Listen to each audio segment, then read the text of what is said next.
Hello, good morning, good afternoon, and good evening, and welcome to our webinar. And thank you for all the attendees that have joined our webinar today. My name is Fahmi Sana. I'm in charge of the sales in CLS for the Middle East, and I'm based in Dubai. For your information, this webinar will be recorded. So if you are registered and listening live to this webinar, so first you'll be able to ask a question at any time. You have the chat on the right bottom that you can ask any question at any time. I will address them as much as we can at the end of the session. And the recording and the material will be shared to all the audience who has registered to this webinar by email after this webinar. And the recording and the material you can share to your contact who has interest on this topic.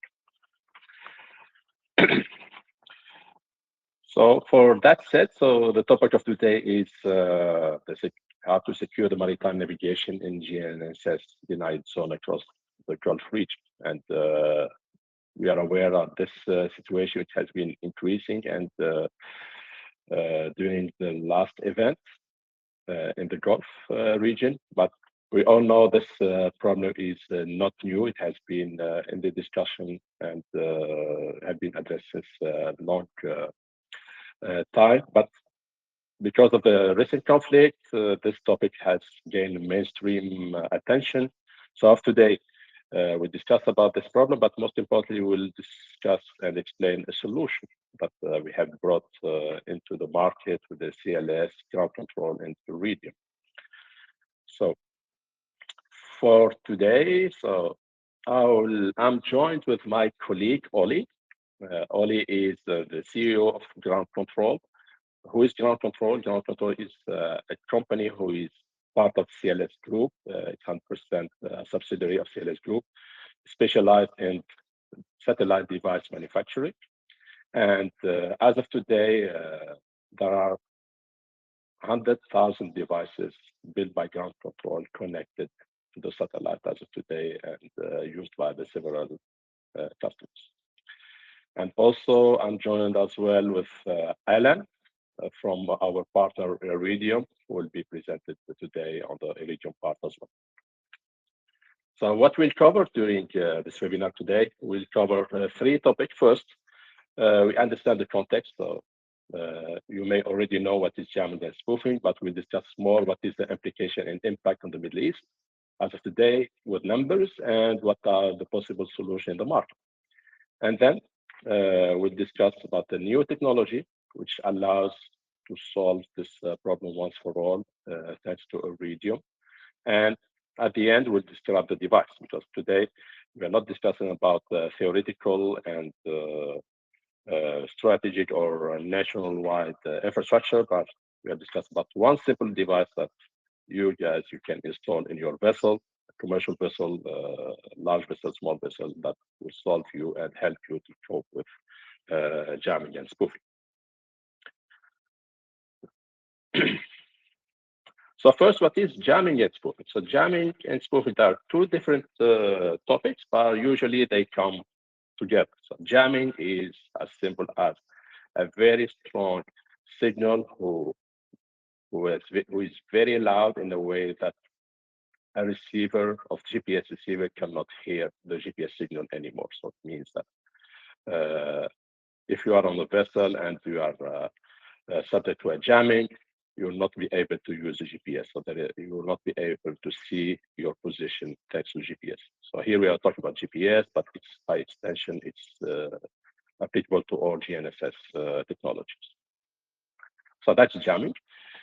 Spoofing is more sophisticated, so it is more like deceiving the receiver. So there are attacks on the signal which send a false GPS position to the vessel. It means that the vessel, without knowledge, they may be receiving a false position and they think they are in different position, which can be very critical for the operation navigation.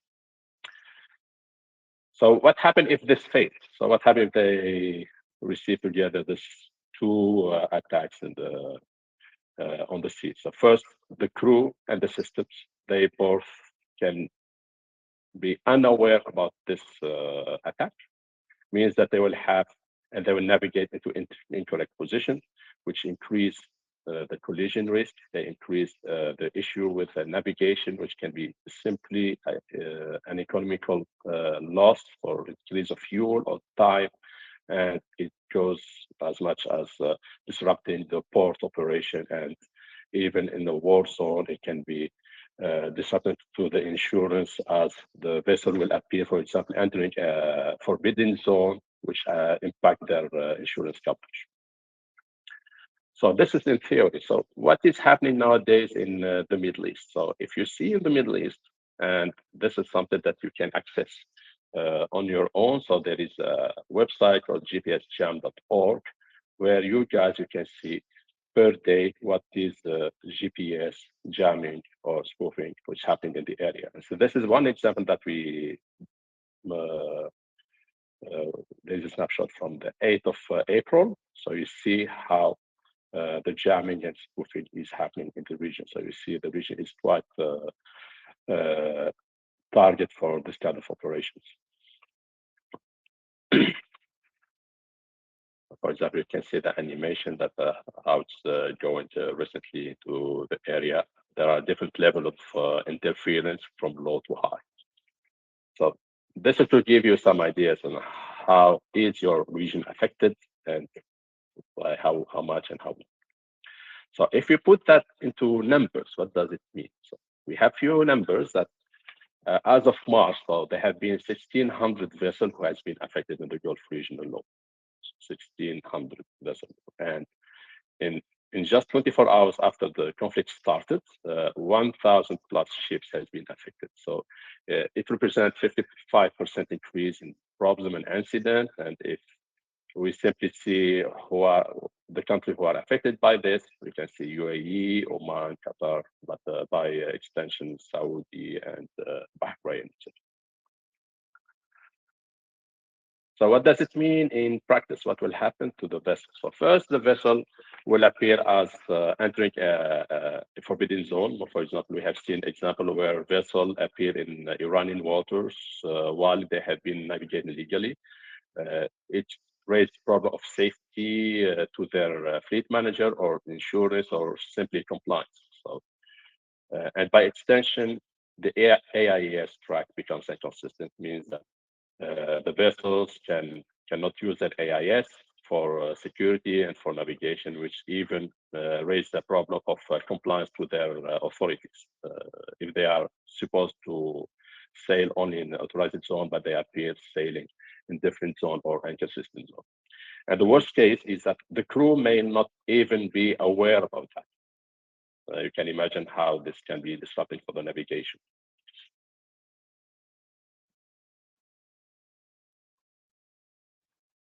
So before we go through, we have a question. We want to ask the audience how this is affecting their operation, your operation in the Middle East or anywhere in the world. We have seen audience connected from US, from Japan, from all of the world for this webinar. So you have, you should receive a poll that you can answer right now, and we'll see the question. I will show you the answers after a few seconds. Okay, so I see answers. Okay, 83% of audience is answering. I'll give it a few more seconds.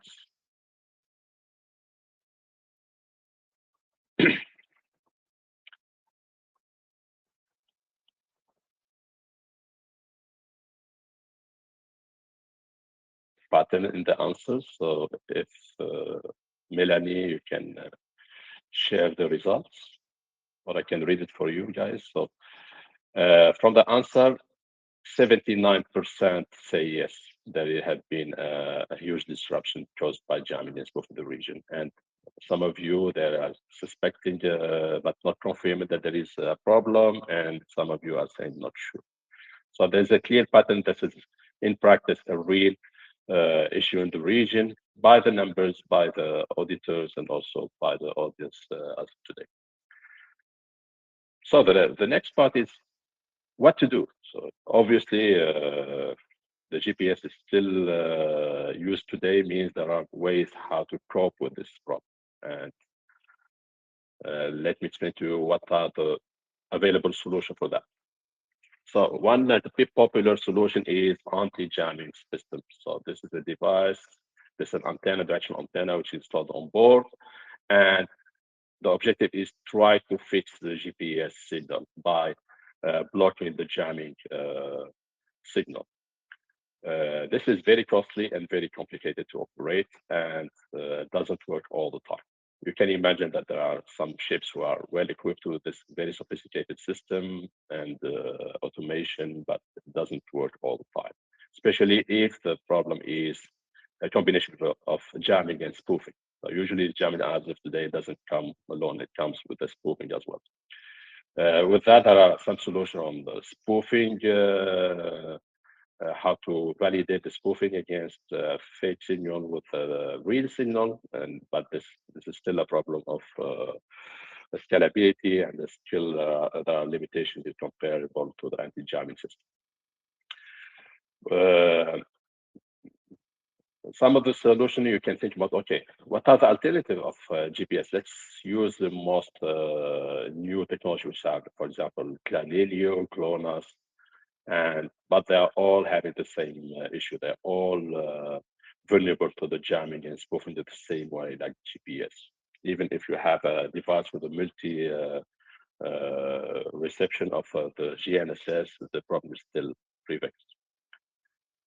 So there are more, those are more solutions that you can install on the vessel, but there are even more sophisticated solutions that are installed on the ground, means like alternative terrestrial backup system where some countries can invest on ground infrastructure and shoreline infrastructure to send a signal from the terrestrial coastal to the vessel so they can receive the real signal of the positioning.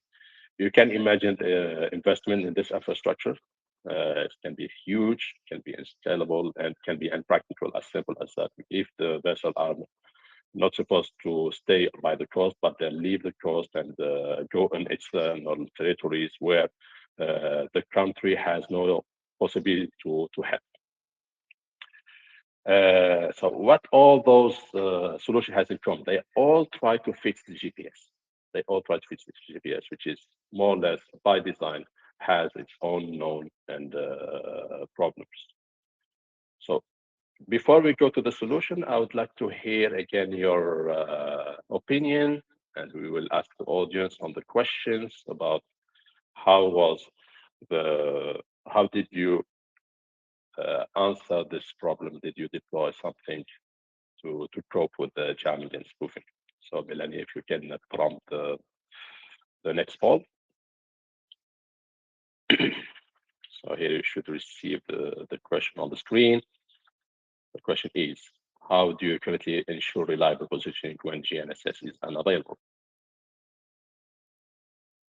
Okay, so we started to receive answers. Okay, so part of the questions, we have received a clear trend in the answers. Okay, we have received 40% of the audience that you answered. So if you don't have a solution at the moment, you can also answer what would be the next step, what you are planning to do in the next month or next period. Okay. I think we have a good representative number now, so we can share the results. So more than a half of the audience has not deployed a specific solution, and 20% they have deployed some manual procedure internal backup, and the very minority are addressing some alternative, which are APNT and the partial alternative solution, which we'll cover today. So going through the next part, so the question is again, so what is the solution? So we have seen that the deployable solution has all around the GPS to fix it. So now the question, why not use it alternative to the GPS or GNSS in general? And the answer is yes, it's possible. And in one word is Iridium APN. And that said, I would like to invite our partner, Alan, to take over the stage and explain to us why Iridium is an alternative to the GNSS today. The floor is yours. Yeah, thanks, Femi. So I'm going to give a high-level overview of the technology of why Iridium PNT compared to GNSS. And then obviously I'll hand over to Ollie to go through the actual product, the actual solution itself.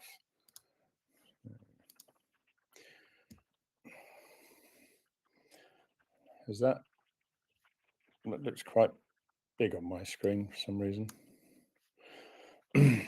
So the Iridium constellation is 66 satellites. It gives full global coverage. I'm sure most of you guys know this already. Our PNT signal is on every satellite, so we offer full PNT service globally as well. Iridium is a low Earth orbit constellation, so approximately 800 kilometers in space. When you compare that to the GNSS constellations in medium Earth orbit, they're about 20,000 kilometers up in space. So there's some advantages over the Iridium signal over standard GNSS, which I'm going to talk about on the next couple of slides. The Iridium PNT signal itself, so PNT, just in case anybody's not sure, is position, navigation, and timing. So the two things you need for navigation are position and time. You get those two things and it allows you to start navigating. So we provide position and time, essentially. And then with the ground control solution, they add that element to the navigation or the aid to navigation. So the Iridium PNT signal itself is a receive-only service. So it's globally available. The receivers receive unlimited bursts, so there's no usage costs per se. You know, it's a subscription model. The receivers receive the signal, they process the signal, and then they can output it. So it looks like your GPS signal. So it outputs as NMEA, which I'm sure Ollie is going to talk a bit more about than me. We use a very dedicated high power channel on the Iridium constellation. We also have directional spot beams on our 66 satellites. So that allows global coverage. It works everywhere, and it gives us a very high power signal. So the high power signal, so I'm going to talk a bit more about that because the difference obviously is the satellites are much closer to Earth than the standard GNSS constellations. So that gives us approximately 1,000 times power gain over GNSS. So when Femi was talking about the jamming that's going on in the Middle East, but it's also going on, you know, all around the Black Sea, the Baltics, you know, around Asia, it's all over the place. Is what that gives you on board your vessel or, you know, on your asset that you're trying to receive this signal is a massive signal gain compared to GNSS. So like I say, about 1,000 times stronger. So even when the jamming is going on, as it is, our signal still gets through the jamming. So as Femi sort of explained, was jamming is just an RF power gain. So if I transmit very high power across a broad spectrum of frequency, there'll be collateral damage. And some of what you see on board your vessels going through the Persian Gulf region, it's not targeted at commercial shipping. It's just, you know, it's against anti-UAVs, that type of thing. And it's a collateral problem that commercial shipping is seeing as well, where the GPS is being jammed and or spoofed. So our signal, it's a secure signal. So we authenticate our own signal as well. And that's really important in the spoofing scenarios. So we can receive the signal, our own signal. If somebody was trying to spoof Iridium, and I'm going to explain why that's more difficult than GPS in a minute, is we authenticate our own signal and we can actually discard what we don't believe is correct. There's lots of nuances within the Iridium signal that make it very unique. I mean, we only send unpredictable burst messages. GNSS is a constant wave of data. Our satellites, because they're moving very, very fast in space, they're really, horizon to horizon is approximately 10 minutes. So the satellites are moving fast. That gives us a Doppler effect, which generally for communications is not always ideal, but for the PNT signal, we actually use that to our advantage, the Doppler. Then we have other things within the signal, things like pseudo range and the ephemeris data of where the satellites actually should be. And if the signal is received at the receiver and these things don't look or feel correct, we can just discard those, odd signals, shall we say. So again, kind of already touched on this, but where the Iridium satellites are, we're 25 times closer to Earth than GPS. So you will see a massive improvement in power on your receivers from the Iridium STL, which stands for satellite time and location, or the PNT signal. So now I've put this chart up just so that people can try and understand where the different frequency bands are for your GPS, your GLONASS, your Galileo, your standard GNSS compared to Iridium as well. So what you see here is this L1, L2, L5. That's your standard GNSS frequencies. Now, if we look here, it's quite hard to see this. I think I've learned I need spectacles. But you can see some of these frequencies, the L2, the L5, they're the GPS bands. So if somebody is particularly jamming GPS or GLONASS here in orange, or Galileo, or Beidou, even the green one, is they're down here in the lower L band, so around about 1200 megahertz or 1.2 gigahertz.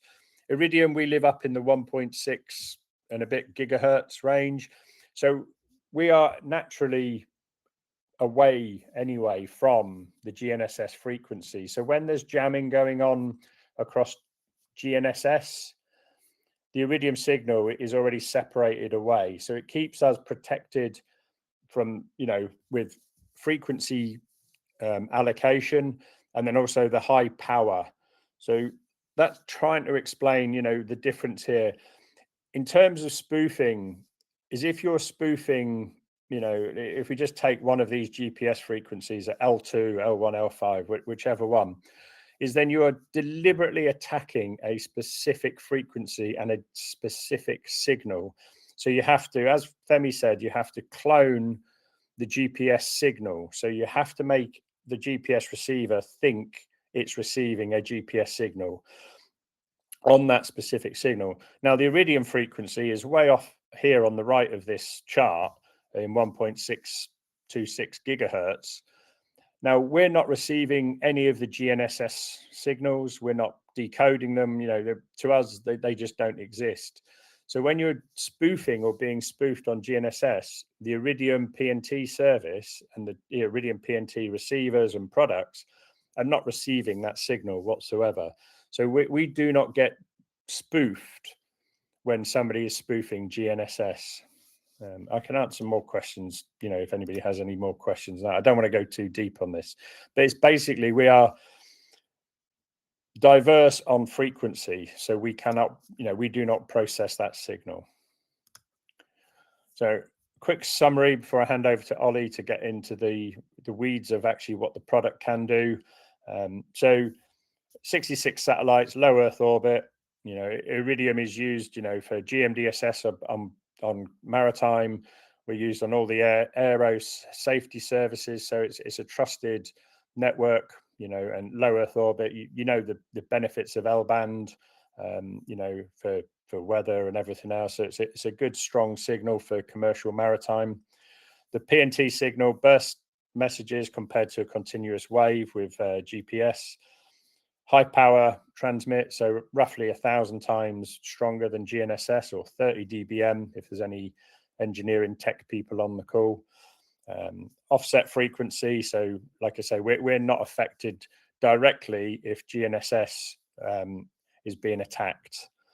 We're proven. We've got devices fielded in multiple places around the world, in real world electronic warfare environments. There's an exercise held in northern Norway every year in September. It's called Jammer Test. If you want to Google that, you can see.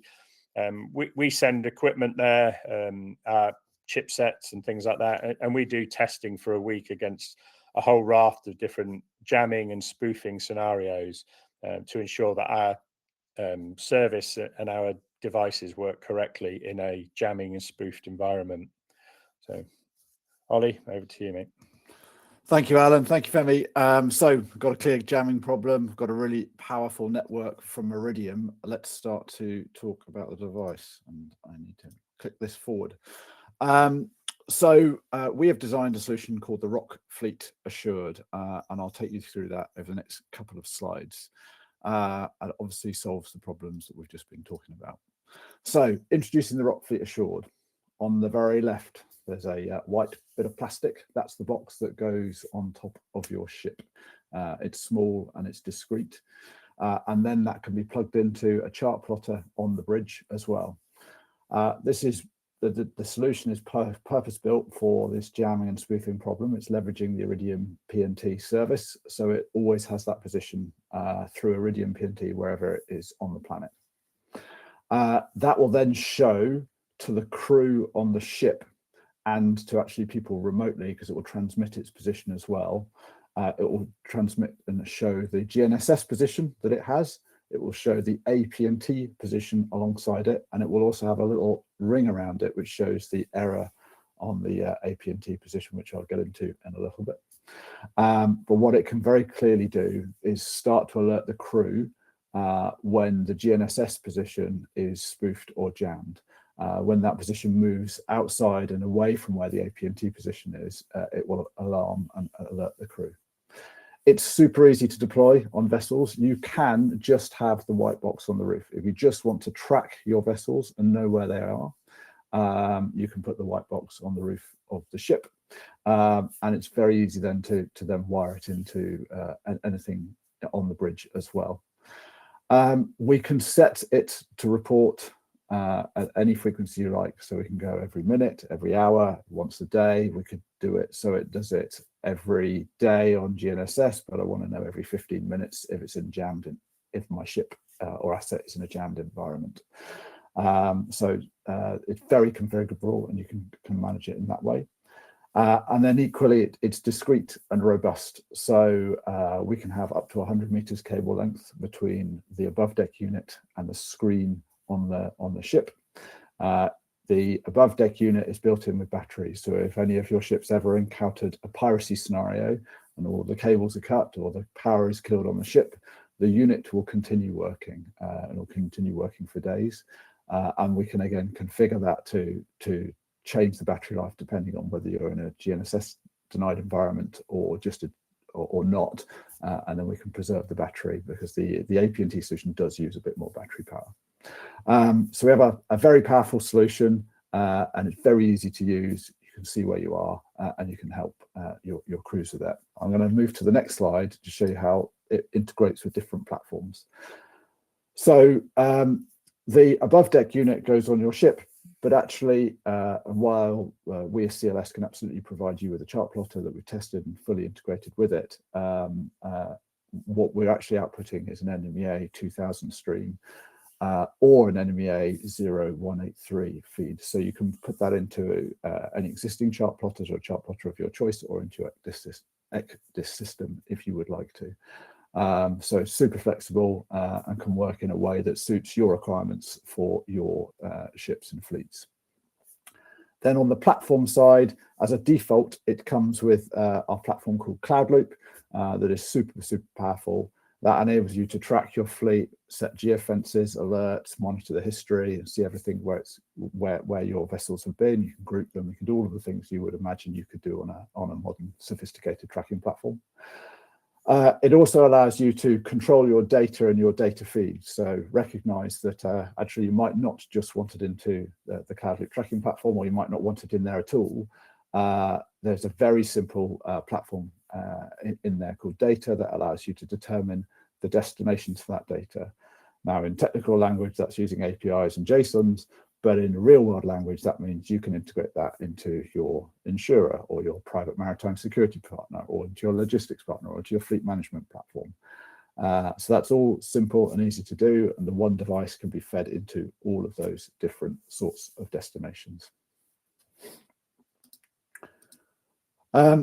So we have ships all around the world with this device on it already.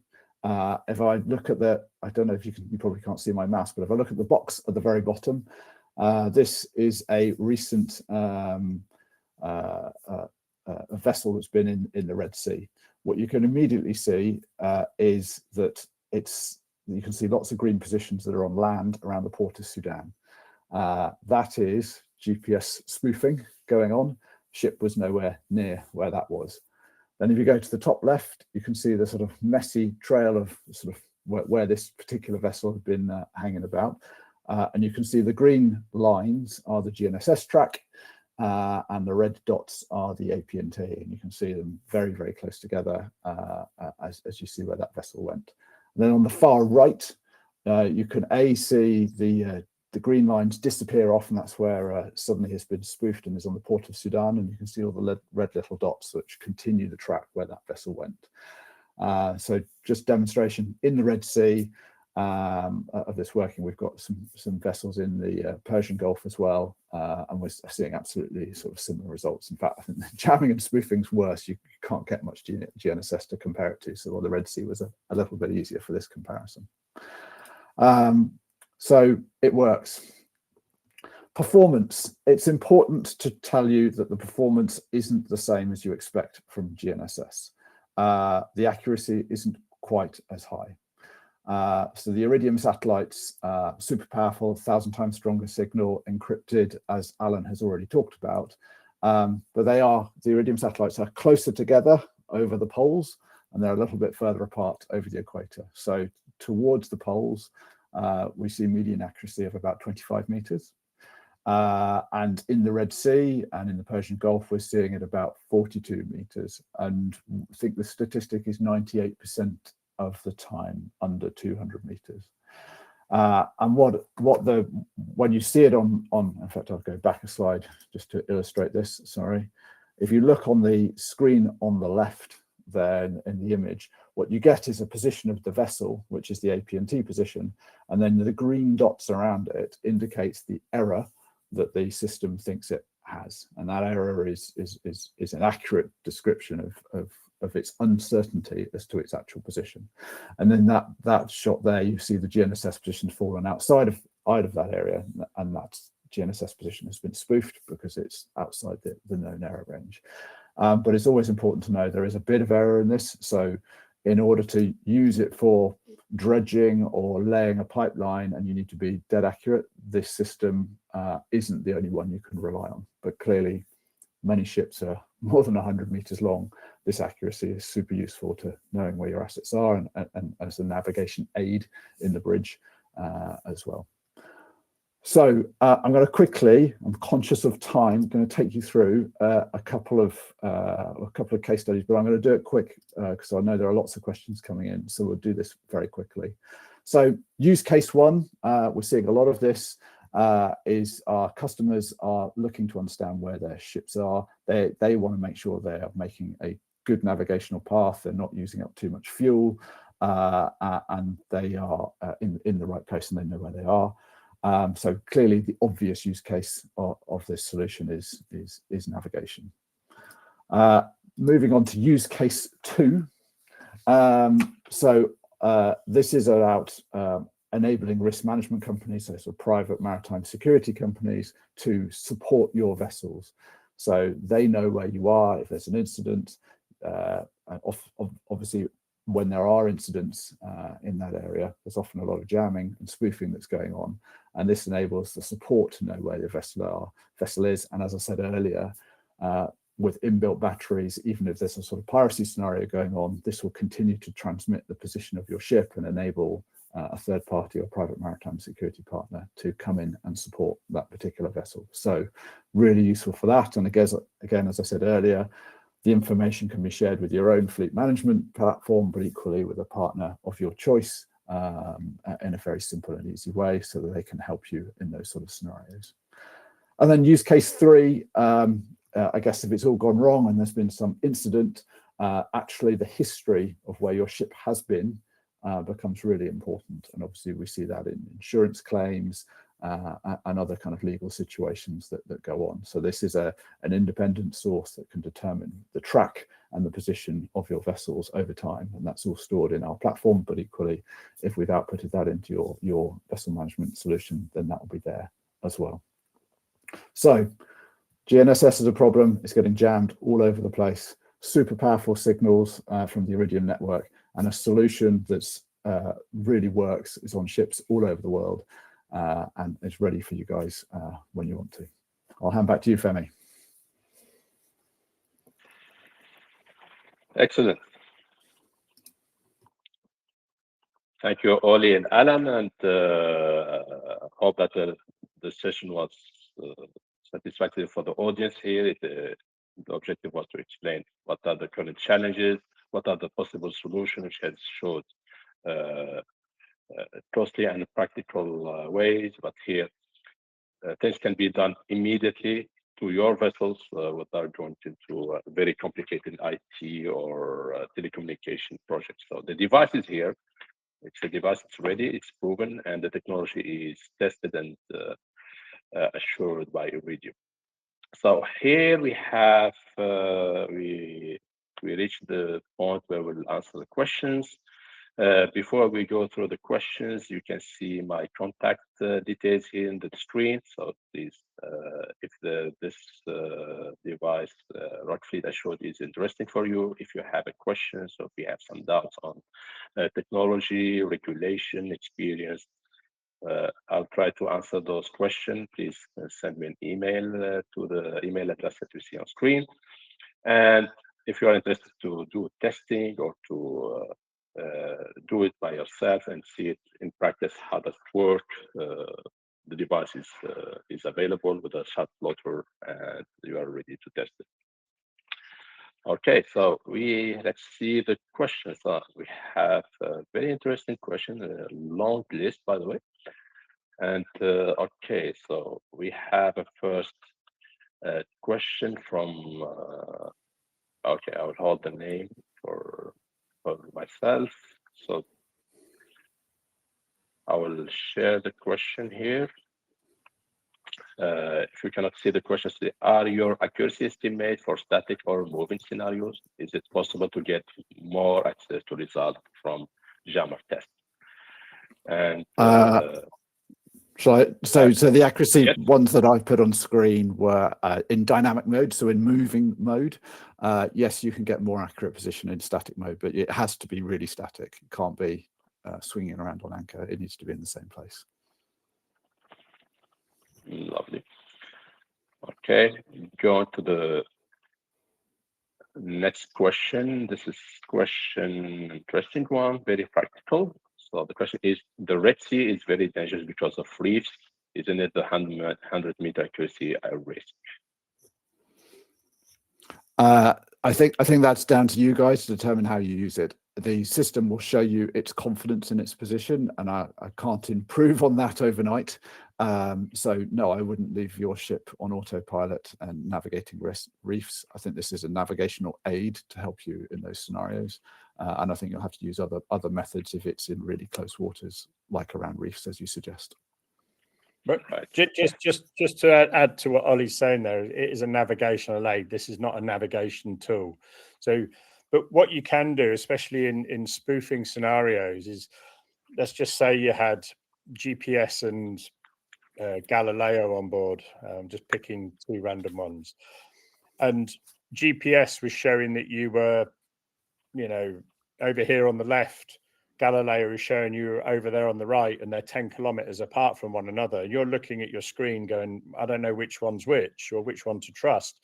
if you then take the Iridium PNT signal from the RockFLEET Assured, and it's matching up with Galileo, you know, or closer to the Galileo, it might be 100 meters different, but you can then say, I can still navigate with Galileo because the Iridium signal is giving me confirmation bias. And that to me is how you use this properly for navigational aid. I wouldn't sit there trying to, you know, navigate through reefs and, you know, icebergs with this thing. That's not what it's for. It is a navigational aid, you know. So Thanks, Alan. Excellent. Thanks, Alan. Moving to the next question. Okay, this is an interesting question as well. How many users currently use Iridium PNT service? Yeah, so I mean, today we have, you know, I'm going to say up to about 15,000 active users, subscribers of this PNT service globally. You know, and that's a varied use case, you know, from government, commercial, maritime, etc. So it's Okay. really, you know, just saying, you know, this isn't a brand new service. We've had this service for, you know, the last 5 to 6 years. It's a mature, trusted service when it's used in the correct application.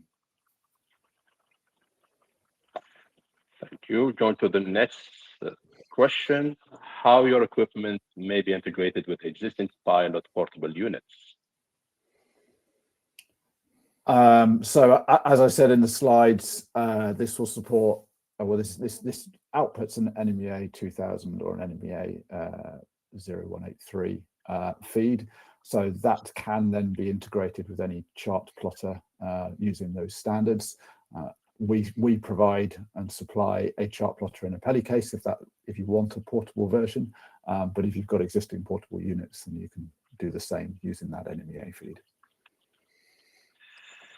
Thank you, Ollie. Well, I was just going to say, I mean, you can take the NMEA output and just feed it in as a tertiary to your ECDIS as well. So it can actually plug into any of your existing systems, whether it's a pilot or, you know, other systems you may have on board. So you can actually still see the PNT signal. The devices, the ECDIS, etc., will just think this is another GNSS feed, which technically it is.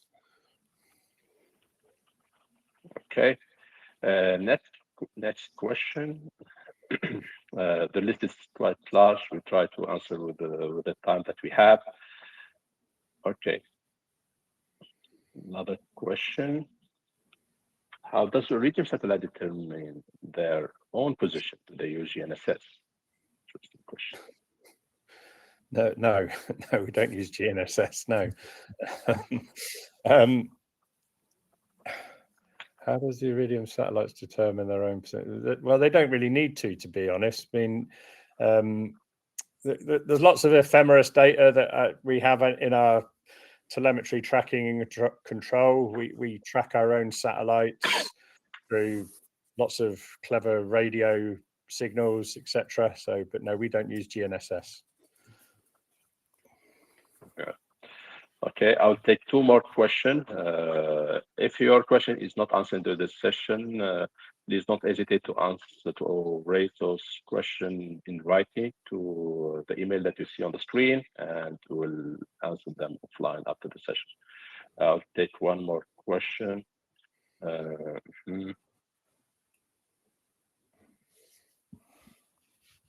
Okay, so a question about ground testing here in the GCC. Has been there any test done in GCC? Any success case studies? Femi, you're going to have to help me. GCC? It's Gulf region here. Yes, we have ships in the Persian Gulf that have the RockFLEET Assured on them today. Yes, it works. Yeah. So I hope this answered the question. You can understand there are confidential clients that we cannot disclose their identity, but the answer the question very clearly, yes, the solution works in the GCC. Yeah. And 1 last question. Okay, I'll write it for you. Is the technology accepted by UAE TDRA for delivery to vessels on board, or is it having a problem of importing Iridium? That's it. Okay, I'll take that partially. So, of course, our work is in a clear collaboration with the government. It's clearly part of government's choice how to secure the navigation for commercial and also for regulation and licensing. And of course, all has to be done in collaboration of the regulator, because the jamming of the spectrum is one of the topics that the telecom regulator in every country has to address with detection and solutions. And the answer is yes, we are in collaboration with the DRA and with the other regulator in all the country. And as you see, this is ongoing work. It needs to be done by different phases, and we are working on that. All right. I think we are exactly at the 45 minutes for the session. I would like to thank you for attending the meeting and the webinar. Again, you will receive the recording and the material that you can review and share with your colleagues and your contact that may be interested in this topic. For follow-up, if you're interested to hear more in practice or to even start testing your own ships and vessels, please send me an email on the email that you see on the screen. I'd like also to thank our speakers here, Alan and Oli, and also all my colleagues who has been working preparing this webinar and answering the question here. Thank you all. Bye-bye.